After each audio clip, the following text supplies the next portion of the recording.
Wout Van Aert has won almost everything, but the biggest prizes, the Tour of Flanders and Paris-Roubaix, those are still missing. And at 30 years old, time isn't on his side. Omloop Het Nieuwsblad is the first real test of the season, the start of Belgium's opening weekend and the road to the monuments. But for Van Aert, this isn't just another race. It's the beginning of the year that could define his career. Omloop sets the tone for what's to come. The cobbled bergs, the Muurkapelmuur, the Bosberg.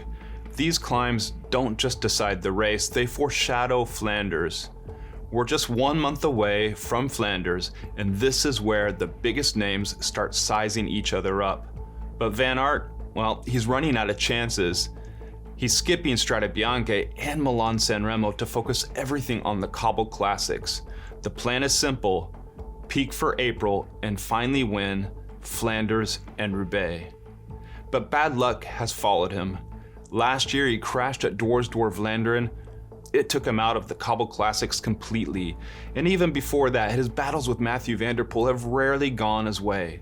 Van der Poel crushed him in Flanders and Roubaix in the past.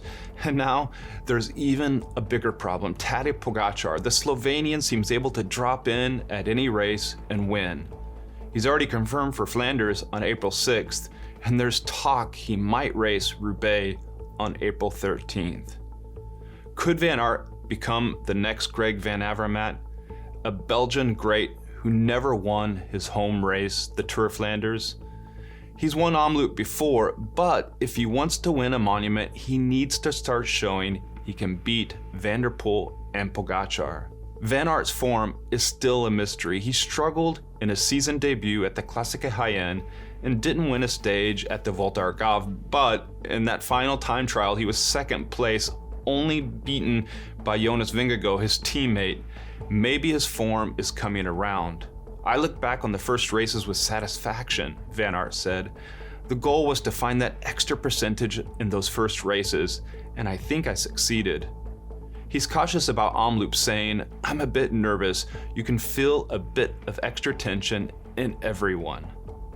Alongside Van Aert at Visma Lease Bike is Matteo Jorgensen. The American is a rising classic star. In 2023, he finished 4th at E3 Saxo Classic and 9th in Flanders. He's backed that up in 2024 by winning Dwars-Door-Vlaanderen and the Paris-Nice stage race.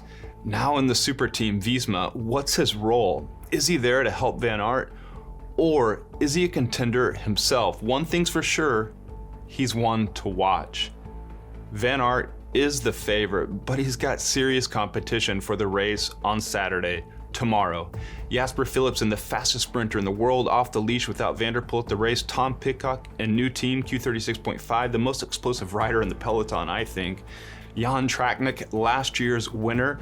Arnaud Delis, Belgium's next big thing. One noticeable absence, well, that's Biniam Girmay, one of our favorite riders. The ear train was expected to race, but made a last-minute decision to return home for the birth of a second daughter. Congratulations, Benny. You can watch all the cobbled action, the Flanders Classics, live and on demand on FloBikes for our viewers in the United States and Canada. Also, subscribe to the channel if you want to make sure you're not going to miss out on any of the upcoming content. Omloop is more than just a race. It's the first big battle of the classic season. Van Aert has a legacy to cement, a monument to chase. Jorgensen has a chance to prove himself at the biggest stage. The road to Flanders and Roubaix starts now. Buckle up.